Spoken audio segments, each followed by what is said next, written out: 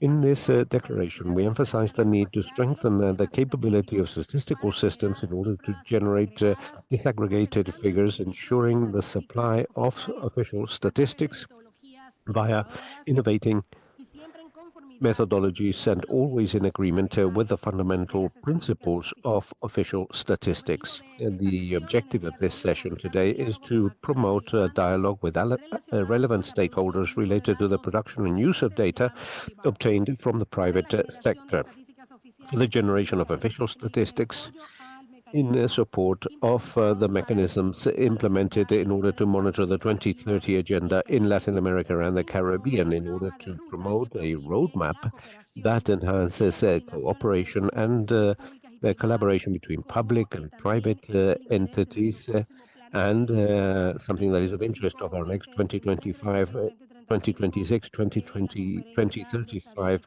strategic plan of the Statistical Conference of the Americas. Together with me this morning or this afternoon, I am very proud to act as a moderator of a diverse panel discussion in terms of the institutions that are represented here. I would like to now introduce them to you, and they will afterwards have the floor for 10 minutes in the order in which I will introduce them. We have Freddy Rodriguez, who is Regional Manager for Latin America and the Caribbean of the Global Partnership for Sustainable Development Data, and who has acted as statistical regulator of DANE of Colombia. I also have here Abraham Munoz, who is Director for Education to Share, which is an international NGO in Mexico. We also have Mr. Felix Romano, who is President of the Commission 2030 Agenda of the Confederation of Industrial Chambers of Mexico. I'm also accompanied by Denise Silva, who is Vice President of the Executive Committee of the International Institute of Statistics, and finally Philip Schoenrock, which is Director of CEPE, which is a think tank in Latin America and the Caribbean, and also at a global level, and that closely accompanies national statistical offices. As you can see, we have a diverse panel, and each one will work with this issue of public-private partnerships for the production of data and in order to accelerate SDGs as from the sphere in which they operate. Freddy, you have the floor for 10 minutes. Thank you, Miosotis. It's a great pleasure to greet you all. For me, it is also a pleasure to accompany this panel discussion and share what is being done with private data, but how we can invite others to work much stronger in a collaborative fashion with this sector and with other sectors that are very important in order to monitor SDGs. I would like to say that in the Global Partnership, we are an organization that was born next to SDGs with the objective of entering into alliances and building bridges between the different sectors. And this is one of the sectors is indeed the private sector. And we began to work in different scenarios, including the UN system, working hand in hand with other stakeholders so that we could create these necessary alliances, considering the recover and the bridging of gaps related to each SDG indicator, the multi-stakeholder approach. As we know, SDGs is something fundamental, and that has to be taken into consideration. But how to go about doing that? Well, that has been one of the major questions that we have had to face whenever we work with data. And Miosotis mentioned this very clearly, linked to the privacy of information, sensitivities that exist around certain issues, and also some political aspects that must be taken into consideration whenever we talk about information and data. I will talk to you about three specific blocks. One related to an initiative which is called the Power of Data, where that involves certain UN organizations, the World Bank, and us as from the Global Partnership, but also how within that organization we are able to work on the approach of gaining access to information from the private sector. And secondly, I'll talk to you about some practices that are being taken into consideration and some guidelines that could be taken into consideration whenever we talk about gaining access or using data obtained from the private sector. I'd like to begin with something that we have heard over the past 2 days, and that is why data. When we speak about data, On some occasions, we say that it is an expenditure rather than an investment, and therefore it's important to change that paradigm in the sense that data is indeed an investment, and for each dollar that was invested, as we did in 2022 during a research that we conducted, showed that for each dollar that we invested, we obtain $32 as a return on average, and that conveys a very clear message in terms of how we can better invest whenever we talk about data, the generation of statistics, and even the transcendence that we already have with that data in terms of influence. And they are an essential input for artificial intelligence that has become so trendy lately.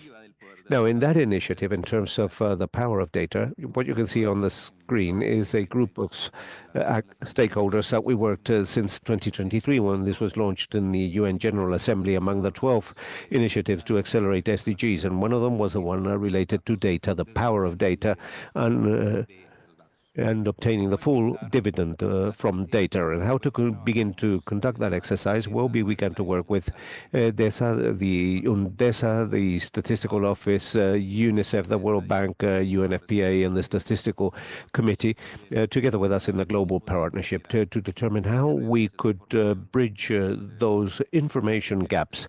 And in 2023, only 17% had the possibility of achieving those goals by 2030 in terms of generating information and using information as well, which are two different concepts. So one thing is for data to be available, and the second thing, the other different thing is for that data to be adequately used, and therefore we need to know how to use data. In that exercise, what we worked on also was on how to produce better data. The importance, because that leads to better decision making, and that is something that we often view as fundamental, but often it is not taken into consideration for decision making. The other aspect is the digital transformation that has been mentioned in some interventions, because that promotes the prosperity of countries and enables access to services in a much speedier fashion. And finally, artificial intelligence. That generates new products and where the private sector has a strong participation both in the generation of infrastructure and also in the use of AI that can come from the private sector, from the public sector, and from civil society that incorporates or comes on top of artificial intelligence. And we have seen that collaboration with this sector is important in order to enter into national alliances, and that creates, and that refers to technologies. As I said, the private sector has developed technology over time, and today we find many collaboration mechanisms that enable the use of AI in order to generate solutions as for governments, enabling that collaborative work with the private sector.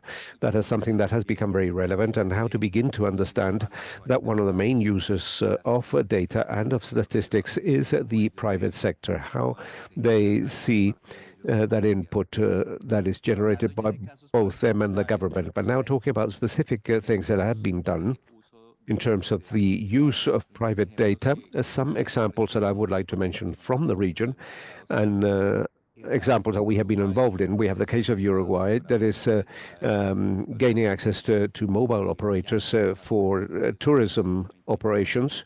They began that process in 2022, and they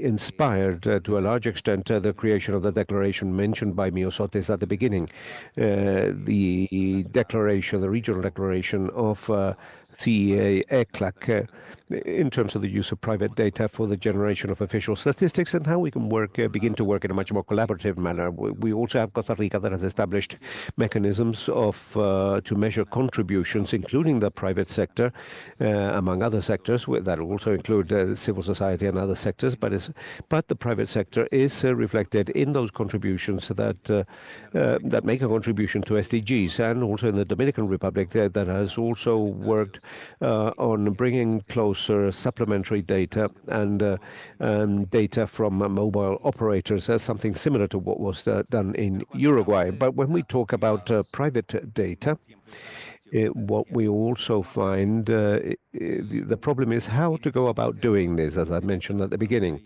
And I hope you can read this on the screen. It's not very big, but there, an exercise that should be taken into consideration, and this analogy that we created about a recipe. Well, what is the recipe that we must take into consideration whenever we exchange data, and especially with the private sector? Well, we find that dynamic of creating trust, of building trust, and that trust vis-a-vis what is being requested by the private sector, why they want that data, what they want to use it for, and that involves trust. The issue of trust. And then we have other aspects such as proteins, which is the infrastructure of that data, that it is reliable and that we must take it into consideration. Then we have those fruits and vegetables, which in this case represents a shared value. We know that the private sector must also work with a win-win situation.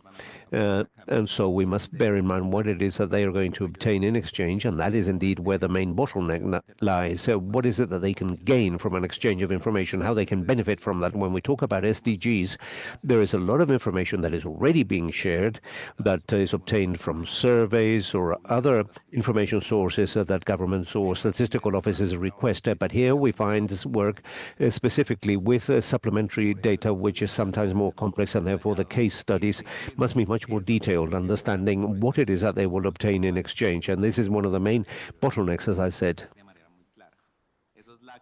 And then the dairy products, which are the support mechanisms for knowledge, not necessarily.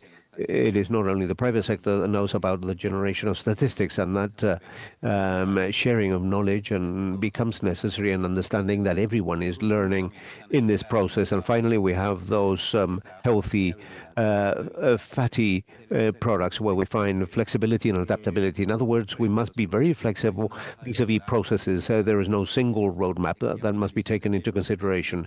I think I have about a minute left, and I would like to conclude with this. This is a very interesting roadmap in order for access and the use of data of mobile operators. I am not going to speak about this in detail, but it is closely related to the previous roadmap or the previous recipe mechanism.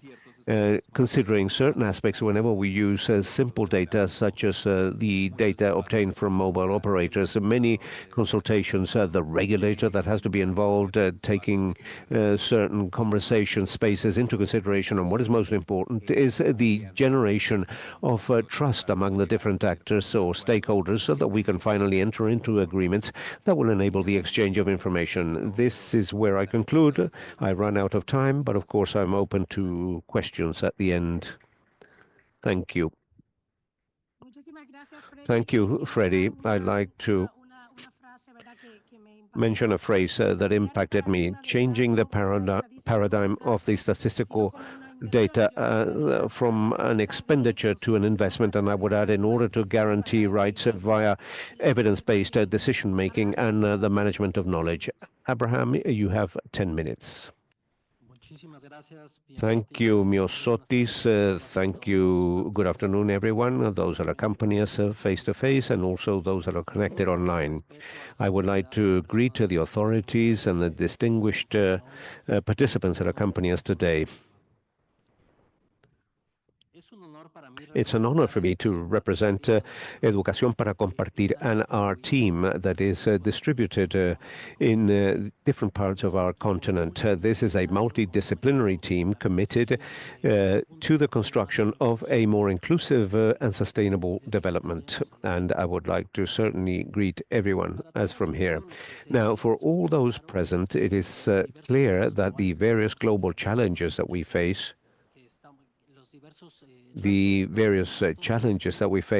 are very closely related to the objectives from our own perspective.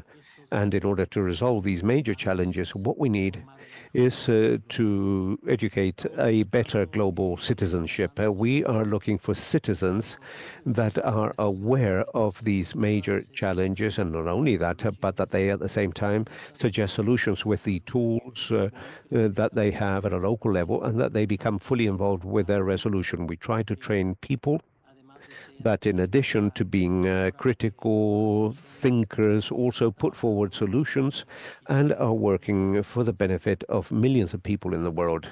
In Educación para Compartir, we are devoted to generating these educational experiences using learning via playing, and we educate boys, girls, young people that today are capable of transforming their own reality. We also train teachers, so we train educators, carers, using our models, and we generate and disseminate knowledge linked to education with a sustainability approach.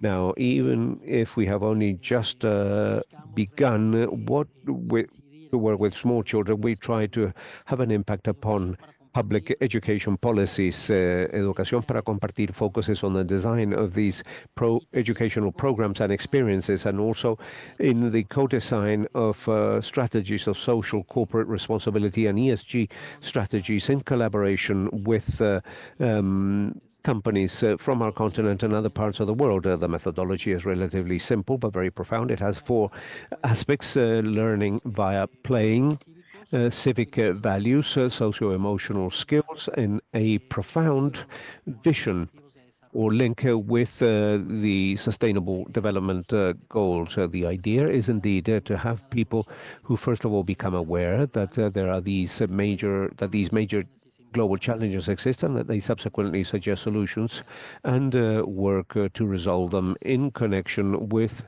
their own experiences and knowledge. We have different programs around different aspects that we have designed together with our allies. We work hand in hand with the whole ecosystem, despite the fact that our focus is on boys, girls, young people, and also on educators. We also, of course, work with an important network of community leaders, schools, universities, research centers, government agencies, and of course the private sector. And we work hand in hand with them in order to find these boys, girls, young people, and communities so that they may have the appropriate tools in order to change everything that is of concern to them. Educación para Compartir began to work or operate 18 years ago in Mexico, and it very quickly became a proven solution both in Mexico and throughout the whole continent. We have more than 2 million people that today are capable of transforming any problem that they may face with a global impact. I mentioned that we work hand in hand with the private sector. These are some of our partners. There are, of course, many more. One of them is sitting on my left. Felix Romano, for example, is one of them, and I'll offer him the floor soon so that he can explain a little bit more about this confederation that represents more than 40% of the GDP of our country. A very interesting case, and their partners. There's another interesting case. I'm going to explain 3, actually. One is the Atihuahuense Foundation in northern Mexico. It's actually a success story where they focus primarily on 4 key objectives described on the screen. They have clearly defined the objective and the indicators and targets where they are having an impact, and their databases are quite robust. They work in different areas such as art, sports, etc., science, for example, and we have a direct impact on quality education and indirectly on 3 and 16, goal 3 and 16. Having an impact on 30,000 beneficiaries in recent years. Here we have the FITCHAC area of focus, and this is the ADN model. Essentially, they have 72 beneficiaries, and you can see the funds that they have invested. Essentially, they are changing the course of the communities participating in their programs. There's more than $187 million in investments and more than 4,000 projects to date. Now, the FITCHAC model is interesting in that this fund was the result of an agreement between the local government and companies where they assign 10% of the taxes paid by the companies, and this 10% is invested directly in social development programs that do have an impact on SDGs. So it's an interesting model, in fact. A few more examples. London Gold. Here we have the information of what they do in Ecuador. They have a variety of different projects.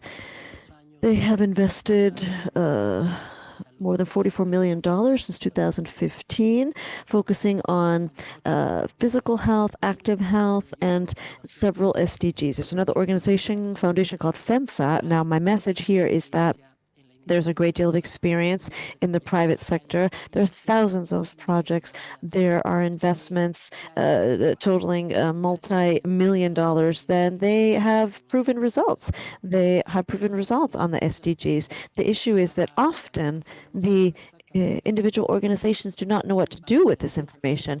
They have databases that are not interconnected, and in addition to that, that information for them is helpful for investor reports, but they're not necessarily fostering the use of their success stories for public policies that in the end are changing the course of actions and the status region-wide. So it's very interesting. It's important to invest in these projects that are scalable, the regional, sub-regional level. We know that our continent faces so many different challenges, so I think it's worthwhile to identify where this could be replicable. And all of this information is available. It's out there. It's linked to the country's results. And today we do not have it's just not connected to the country's results. We don't have efficient tools that will allow for that. So we need to prepare these partners so that they can align the interpretation of the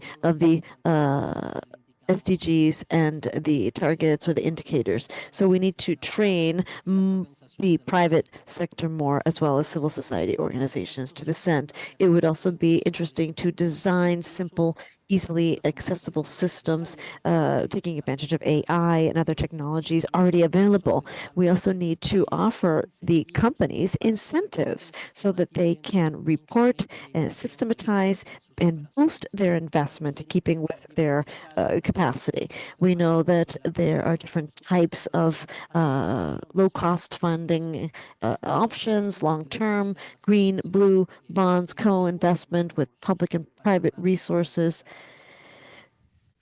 And finally, I believe that it's also important to take into consideration the fact that solutions, in the end, well, usually the solutions are focused on the large corporations or large governments, but we also need to take into consideration specific governments and the micro, small, and medium-sized enterprises. Thank you. Thank you, Abraham. There are two topics that jumped out: education for sharing, understanding the global level to understand changes at the local level. You said something else. Yesterday there was talk of the group of proven policies, a suite of proven policies. This is something I think that could be popped into that suite of proven policies that we could work on leading up to attainment of the SDGs. Now let me give the floor to Felix Romano for his remarks. Thank you. It is truly an honor for me to be here. I would like to thank ECLAC for the invitation. Invitation to convey to you what we, this corporate federation, have to say. So thank you again. It's an honor. It's also an honor to represent the Confederation of Industrial Chambers of the United States of Mexico. Allow me to describe what CONCAMIN is. I apologize for the technical snafu. This is the state-level collaboration and consultative group with regard to all topics related to industry in Mexico, in keeping with the law of business chambers and confederations. There are a total of 64 national level chambers and 61 associations. This organization represents 1,200,000 companies from all different industrial walks of life and contributes 40% to the national GDP, accounting for 90% of the manufacturing exports, and brings about 9.4 million direct jobs. So there are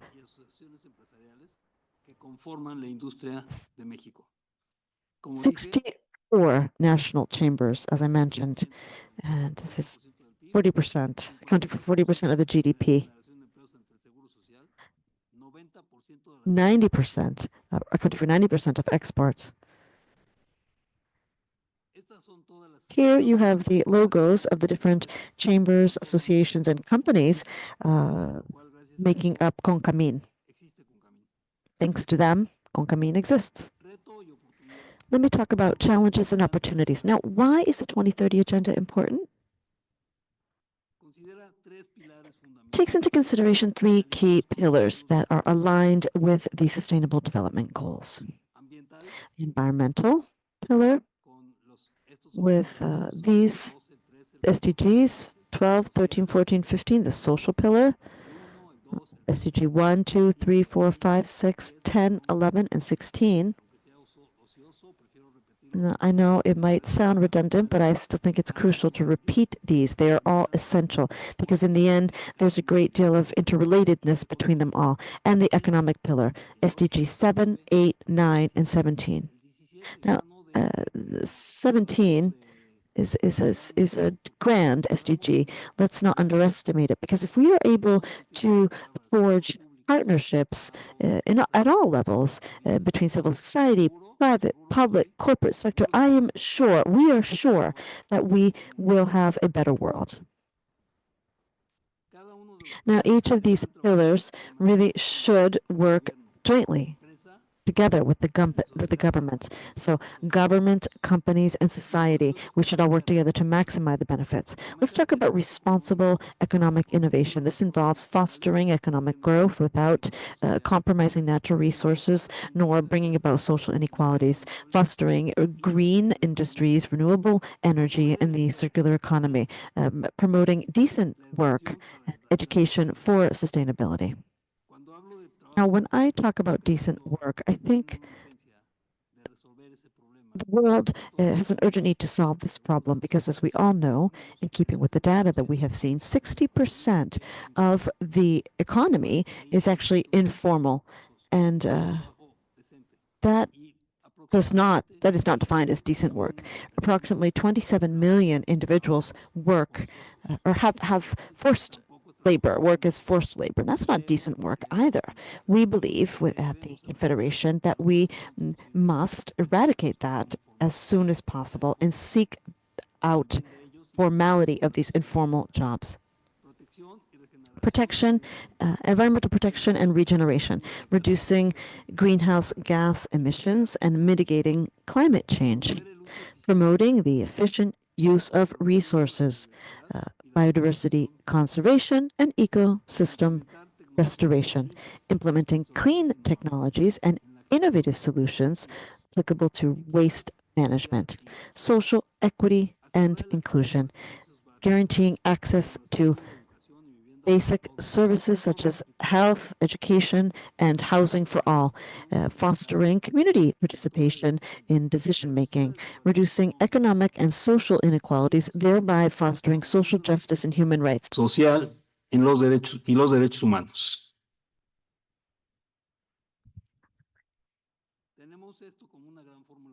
This is our winning formula for a sustainable future. This involves adding technology with soft skills to hard skills, plus gender diversity, plus social justice, plus environmental protection and regeneration. All of that adds up together. These are some of the actions that the Mexico City government has taken when Dr. Claudia Sheinbaum was head of state. She actually shared these actions with us as head of the government, and I am honored to share these with you. And I say I'm honored because I think I think Mexico today is the result of that, of the actions taken by our president in the past, and she was aware enough to be concerned with this and secure excellent outcomes for several Mexican companies that took part in these initiatives as well. And I will share this information with you. Now I will refer to the Mexico City government environmental policy related to the SDGs from 2019 to 2024. Emissions mitigation, recovering bodies of water, river, sustainable water management, zero waste, integrated and sustainable mobility, air quality,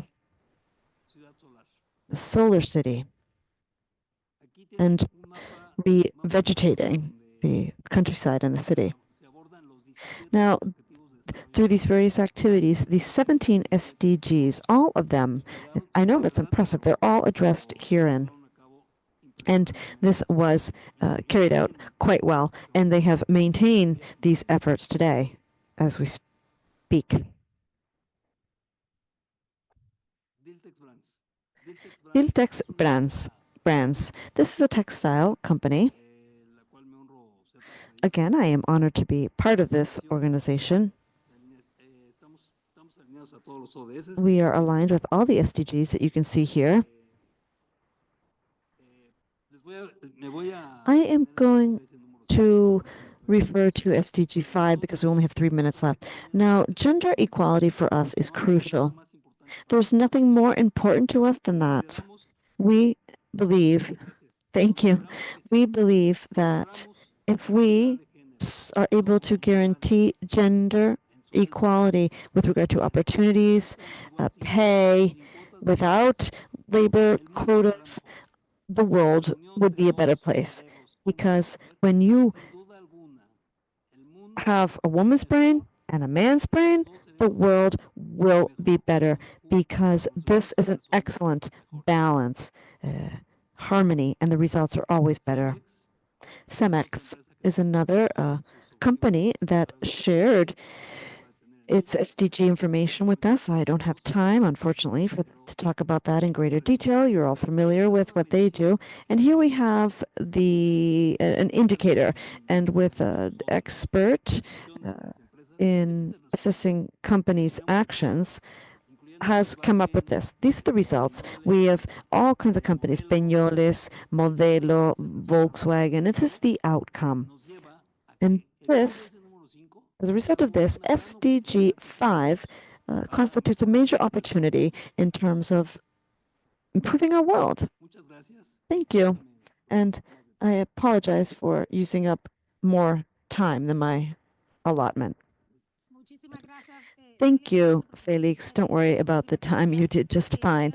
I just wanted to refer to 2 ideas. You talked about your winning formula. I really like that. Soft skills, hard skills, technology, diversity, gender diversity, and the environmental component. There was one other component that I forgot to mention, but there's another issue that you mentioned. You talked about how companies create history, and the an awareness from the gender division has actually an interesting picture that refers to that and to SDG 5 and how together we build history. So, Denise Silva. Slides, please. I'm very honored to be here, and I'm talking about data. Just the slides. Okay. Okay, perfect. Now then, thank you very much. So I'm very honored to be here in this panel, and I decided that the things that I will talk about, it's about data. It's data for the production and analysis, for decision making, and as a vital tool to successful SDGs. So as Miosotis told us about the role of the ONS and the Central Statistical Office to providing data and to make all this infrastructure for the statistical indicators, I started my presentation with the official statistics Olympic challenge, that what we need wider, deeper, quicker, better, and cheaper statistics. And this has been like that for years. It's not new, but now and never, and we need more and more and more.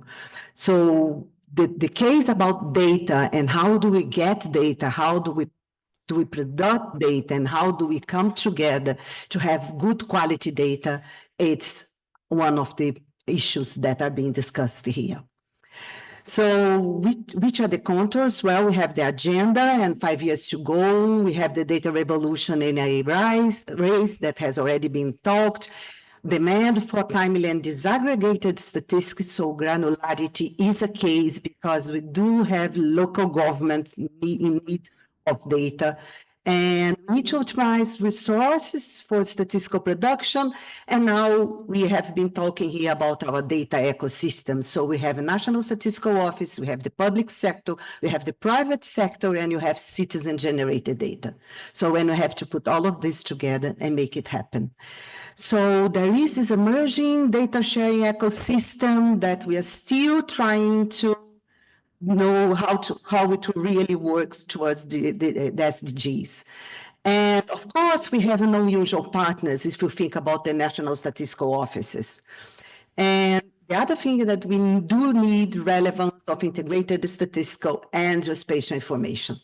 So what we need is data and integration for SDG disaggregation. So that's what we're talking now. We need granularity. Yesterday in one of the sessions, there is someone from the Council of the City of Buenos Aires. So we're not talking all about the countries, but we are also talking about the cities.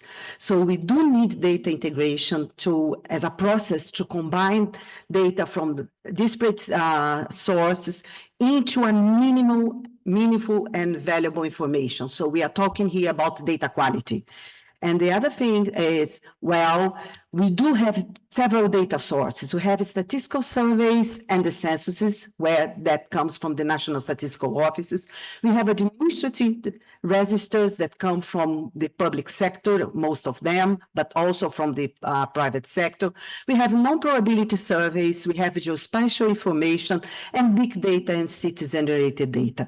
So just to give an example, 80 indicators nowadays from the SDGs are produced using household surveys. So household surveys are the main source for data from 30% of the SDG indicators.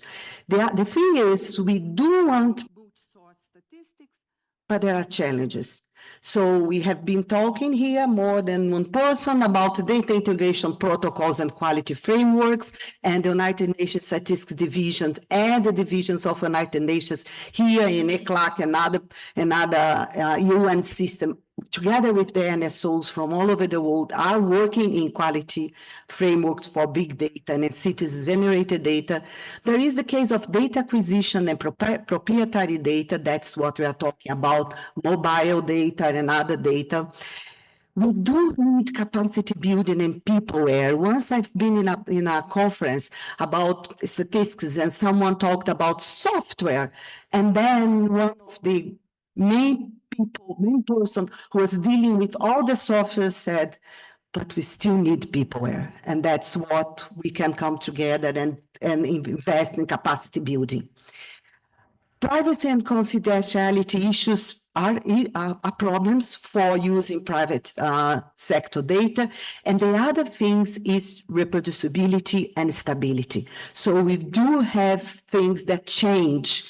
So the National Statistical Office in Brazil were web scraping data from air companies for prices of air tickets. But when the website changes, then you have to rebuild your system, your robot again, because then data cannot be produced.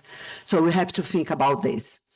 There are a lot of statistical methods for combining data, and I'm here to say that, yes, there are complex methods, and they are needed, and we do have them, and there are a lot of people that can deal with them.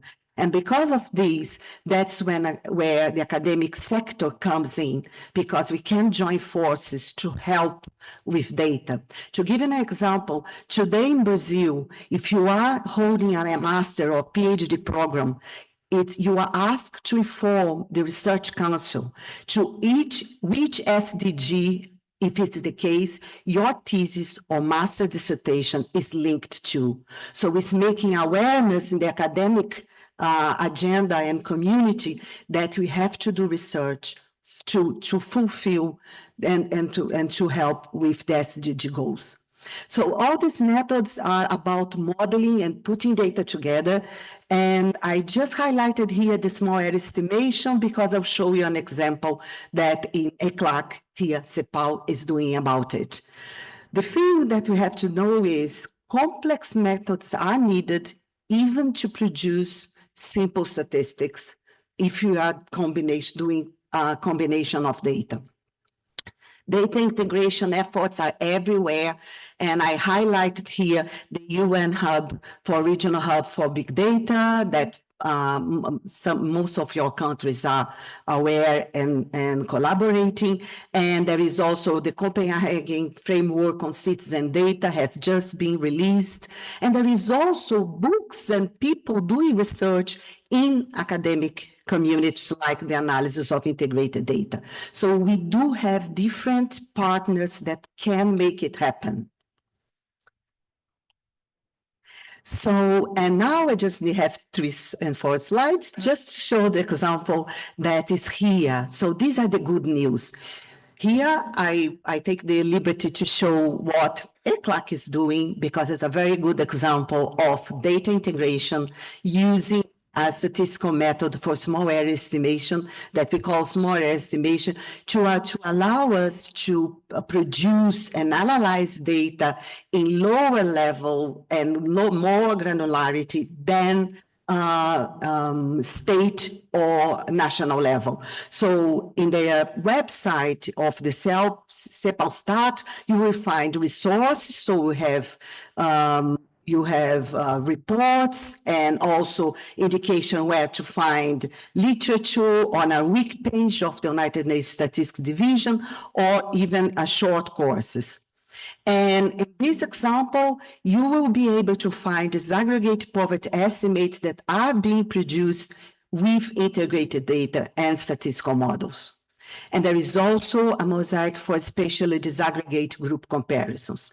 So therefore, what we can do if it has something that there are a lot of bottlenecks, but we can collaborate together to make it happen. But we need support to get required legislation for data sharing and integration in the region. In my country, it's very difficult. It's even difficult to share data within some of the government institutions. So that's something that we need to progress. We have to promote data quality as a data quality culture for all. The SDGs has to be central in the academic research, and we need to ensure independent and access to the databases. So I didn't bring any solution, just brainstorms, but I think that can help because if others can help solving them, that's okay. Thank you very much. Thank you, Denise, for this excellent presentation. And I Googled the quote for Sherlock Holmes that you put it in your first slide and said that his expression to express his frustration with a lack of information, highlighting the importance of concrete facts for drawing conclusions and making decisions. And there was we were talking about in the previous session, we were mentioning today. And also you mentioned, I make it like one phrase, take away data integration for the disaggregation. Now, and this is the only way that you can address the SDGs now when you have more disaggregated data. So thank you so much. So, cambio y Philip, entonces tu turno, tus 10 minutos. Muchas gracias, Miosotis. Thank you, Mr. Sotis. Thank you. I wanted to thank ECLAC, especially the Statistics Division and other colleagues that have invited us to be here today sharing with you, the chair, panelists, and observing all protocol. Being here is wonderful. I can repeat some of the things that have been said, but also not repeat others. So I'd like to talk about some lessons learned for action. And it has to do with what we have been asked to do.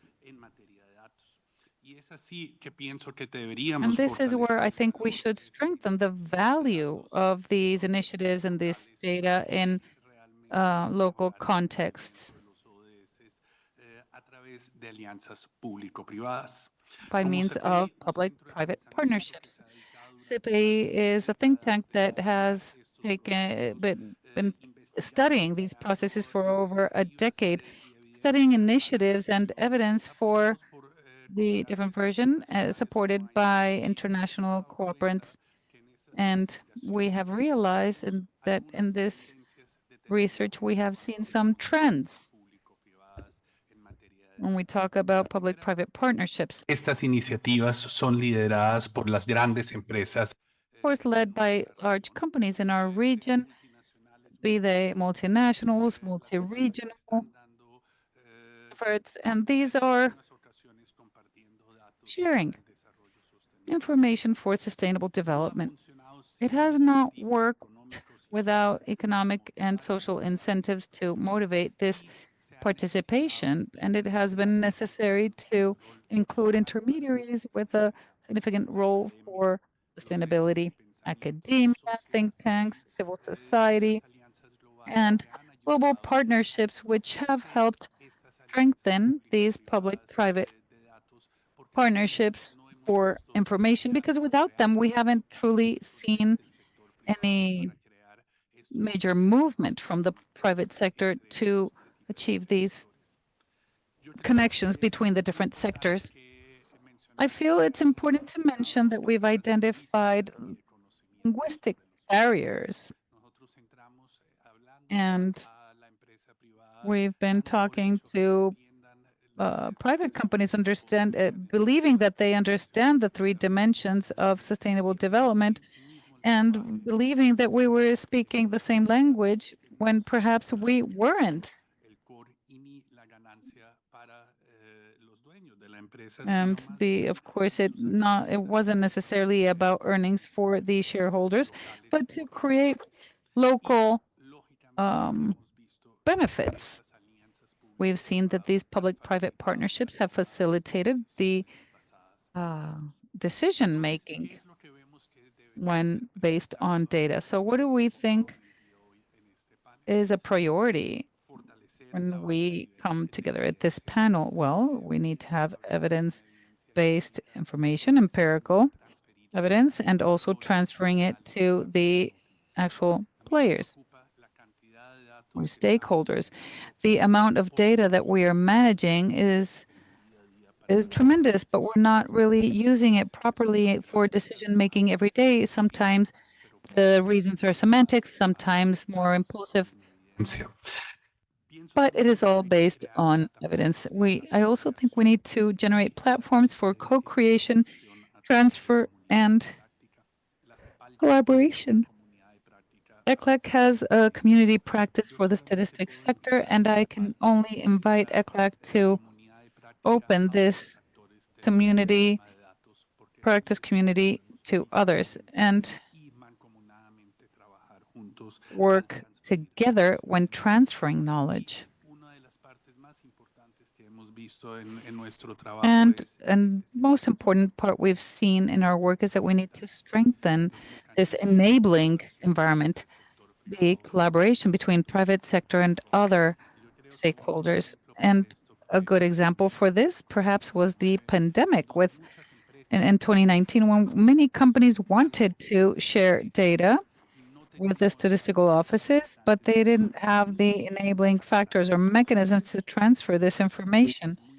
So I feel it is of the essence that we focus on governance, cooperation, and enabling factors, because without this, we will, we can have very good intentions, but data will not be used or integrated into a national statistics system. So how can we build or consolidate based on evidence? We need to define or strengthen the existing methodologies. We should have methodologies and taxonomies that could adapt to our needs in the region. And I feel they should be differentiated, because we can't merely speak of a data system compared to countries that have 3 times the population of other countries in the region. So we must talk about public digital infrastructure. That is a medium to long-term investment that we should take into account if we are talking about being ambitious between public-private partnerships in terms of data. I feel we should generate local action plans at a regional level, which could include the different development players. I feel it's extremely dangerous that we are only giving the power of data to limited few stakeholders. So it's important to strengthen the national statistics system and perhaps make it even more local. Take it to private companies and other stakeholders when they're working on a specific territory, leaving it in a more concrete space, not a very theoretical or ephemeral one. So lessons learned, just to conclude, despite the fact that I haven't gotten that paper. Almost. Okay, I just gained 30 seconds. It is the multi-stakeholder coordination. I feel this is key. Data improve planning of resources, which are scarcer than ever, and technology and visualization of data strengthen the analysis. If they're not graphic, then we need to translate them into action. And now I'm concerned because we are losing this race against disinformation. It is stronger than we are. I'm trying to create evidence so that these policies are based on results. To conclude, I would like to say that for the expansion of these partnerships, we should have a stability or replicability of these initiatives. And perhaps we should try to include the impact indicators. It is not only about quality indicators, it's about strategic and political indicators, which should be measured with true impact in terms of what is done with the data, how they're used, and finally, greater collaboration and joint learning, which was already mentioned. All stakeholders have something to contribute.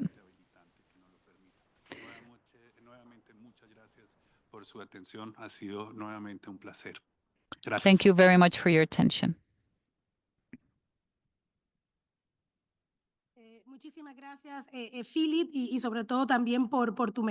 Thank you, Philip, and for the transmission network, the CPI from the National Institute in Chile. It coordinates for all the pandemic. It became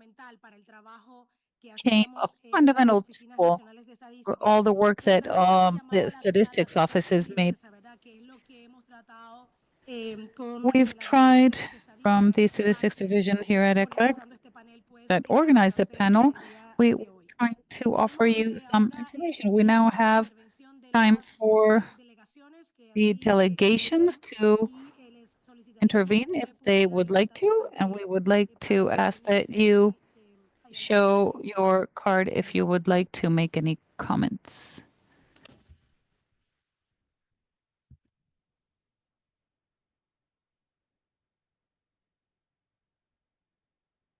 ¿Veo o no mujeres? UN women. Thank you. We firmly believe in strengthening public-private partnerships, and we always say that gender equality is good business, that the private sector should invest in reaching this equality within companies. But we also need to stress the capacity to convince with data, with arguments that are solid. So gender statistics are of the utmost importance for decision making. It is vital for us to have these data.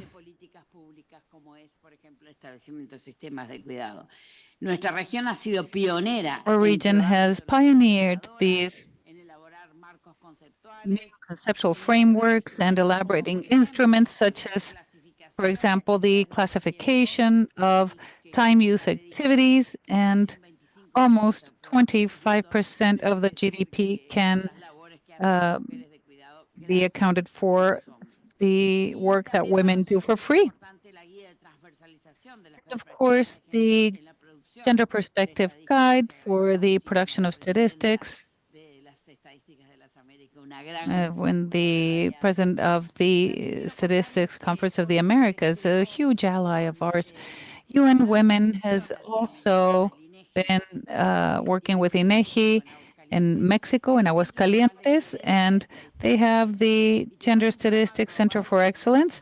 We have a global program called Women Count, and we will be presenting you an image of where statistics stand tomorrow. We're seeking to make this change, that cultural change of the vision, the perspective of statistics offices. Statistics are not merely numbers. These are powerful tools for achieving changes in our policies once and for all. So from UN Women, we would like to stress our commitment to continue working closely with producers and users of data from the private sector and governments. Muchísimas gracias, María. Thank you very much, Maria Noel. And we would like to thank you for accompanying this gender for the Statistics Conference of the Americas, and of course, making this effort that we've been working on a podcast to decipher and understand statistics. It has been on mostly on gender statistics, and I would like to recognize Mexico and then Guatemala. Thank you very much. The truth is that Mexico would like to congratulate the panel that was extremely instrumental. The remarks made by UN Women's Regional Coordinator also recognizing Mexico's leadership role in the collection of data. I think that INEGI has had a leadership role that we are very proud of. And in many fronts, Mexico is truly convinced that gender equity is fundamental. The care economy, all of this is substantial. And we want also to create this alignment within the UN with proposals because Mexico assumed the presidency of Global Compact, and we want that to be significant. We not only want to make use of a position, but for us to become a bridge with the private sector to accelerate the SDGs. And for that purpose, we will be submitting innovating ideas that we hope will be received by the private sector. We are very happy to invite you to our side event about the private sector. For us, it is clear that 5 years after the 2030 agenda, now more than ever, we need to create that alignment with the private sector. It exists, of course it exists, but now we have even more reasons to look at towards the private sector. There And this is indeed a circle involving multiple stakeholders. Clearly, the state should provide a structure, clear rules, provide regulations, and so on. But we also need the strength of the private sector. As an example, this morning, when we listened to the report, we were very excited to find a section there about the private sector, which is still small, and we hope that in the next report, this section will be bigger with innovating ideas, but still, we find there some of the key aspects of a discussion with the private sector. Thank you. Thank you, Mexico. We offer the floor to the delegate from Guatemala. Thank you very much. Since we're all here to learn from each other, I would like to ask you for your help with something very specific. In our planning ministry, we are managing a $30 million fund for university scholarships in Guatemala, the most ambitious project that we have had. However, we lack sufficient information about the courses that are required by the labor market in Guatemala. The private universities have to spend significant amount of funding in market studies in order to identify those trends that the market needs today and that it will need in the future. At the same time, we find that private universities themselves do not share information. We know nothing about enrollment rates, attendance rates, the rates of success of students, of those that receive scholarships, of those that pay their fees, and so on. There is a lack of information in this sense, and we are in fact unsure whether the academic offer in universities actually responds to market needs. And on the other hand, we also lack information about the demand from students in terms of the courses that they want to study both in our country and outside our country, and therefore it is very difficult to manage an ambitious national scholarship plan where the information is not symmetrical. In Guatemala, we also face a severe problem. We are the only country in the region that does not have an agency to check the quality of academic programs provided by universities. Some universities accredit certain courses abroad, but we don't have that information. That gives the market signals about whether it's worthwhile to enroll in this university or the other because this one is better. We only have reputation signals that are not in actual fact representative of quality. So we're open to listen to the lessons and knowledge of other countries in the region that may help us to enable this scholarship program that is the initiative of the present administration and was launched last week. And if you were able to help us with that data, that would be excellent. Thank you. Thank you, the delegate from Guatemala. I, as Dominican Republic and as a National Statistics Office, would like to offer the National Survey on Skills for Employment, a survey for companies. And we have accompanied the National Statistics Office in Guatemala for their directory of corporations that enables us to have a representative sample and this survey may be applied to corporations, to companies, and thus obtain that demand for skills that companies may have. Sí, Felipe, sí. Gracias. Yo quería... Thank you. I wanted to answer to our colleague from Guatemala because when you asked in which direction you could focus your efforts, I would like to share with you a discussion that we held 2 weeks ago in New York with leaders in order to implement a new digital strategy and a new digital governance, including artificial intelligence.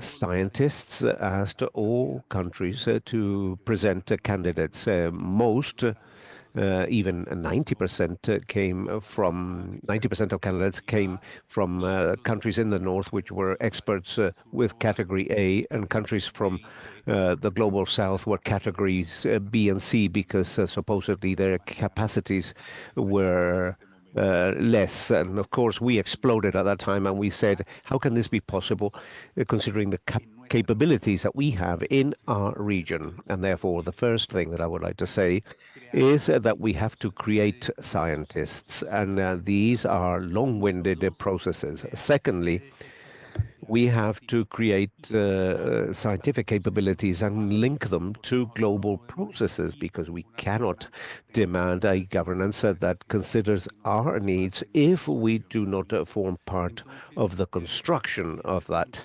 And therefore, AI skills and digitalization is one point, but also for whom I was very surprised, and I was very pleased that Maria Noel was in agreement with what Felix said.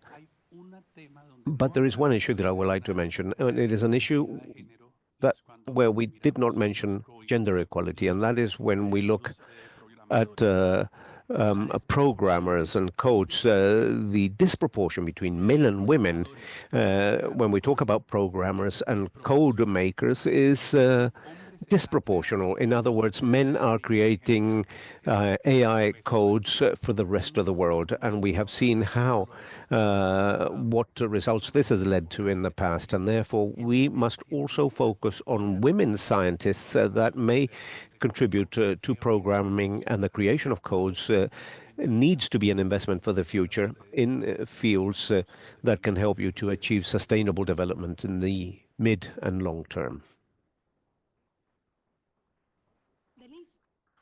Denise. I will speak in English because my Portuguese is horrible. Okay, that's why I respectfully cannot do it. So if I may add two comments. One is that UNESCO has been preparing a lot of reports, and also together with people that work with women in STEM and things, that it's like developing guidelines for capacity building and in all levels of education for the digital society. And they do have surveys as well, but they may have results from other countries that may help Guatemala as well. And the other thing about evaluation of the higher education system, well, I'm biased because I'm Brazilian, but sometimes I'm very upset with the evaluation of the in my country, because perhaps they will say that the faculty that I was is not didn't get the higher level that I was expecting, but it's a very well-established framework of evaluation of higher education and postgraduate education, and the funding with the becas depends on this level. So we do have people here from the representatives from Brazilian government that are better than me to get you in contact directly with the Minister of Education and CAPES, that is our main institution there. It's very well established. Gracias, Denise. Freddy. Sí. Bueno, en la intervención muy corta. Would like to speak very briefly. I don't know whether we have colleagues here from Paraguay, but I know that at present the National Statistics Office is conducting a survey to evaluate those that receive scholarships. It's very good information, and it's something that they've been doing for many years now in Paraguay by the National Statistical Office, and that generates greater independence in order to allocate these scholarships. But behind the allocation of scholarships, we find the whole existing market in terms of where those scholarships are going to be allocated, what undergraduates courses the students are applying for, and I think it would be very good if you were to establish that communication with Paraguay. In fact, they launched this survey last week, and they go out to visit students and they conduct a socio-demographic analysis in order to allocate those scholarships so that those $30 million that you mentioned can truly be allocated to people that meet all the necessary conditions. Thank you, Freddie. No, there's no other speakers, apparently, no one from civil society or from the private sector. And therefore, I would like to conclude this panel discussion. First of all, by thanking Freddie, Abraham, Felix, Denise, and Philip for this discussion that we have held and for the contributions that you have all made. I would like to go back to this issue mentioned yesterday by the minister from Barbados about this proven basket, this basket of proven policies. And we have heard from experiences from Mexico at a global level and at a country level also. Experiences that exist and that are proven experiences, and therefore we can begin to use them and think about them. And repeating the words of the delegate from Mexico who congratulated the ECLAC initiative of incorporating this document into the dialogue, of incorporating something about the private sector to this document. I always say that ECLAC has been first off the mark when it comes to these issues, and ECLAC will always be putting on the very center very relevant issues. And I believe that in a next session similar to this, maybe we will have many people wanting to speak and participate and share the experiences that are underway in the various countries. Thank you very much. I offer the floor to the chair. Thank you, Myosotis. Thus, we conclude today's activities. Tomorrow, we will begin with our activities at 8:30 in the morning in this same room, and we invite you to participate in the side events that will be held now. May you all have a very good afternoon.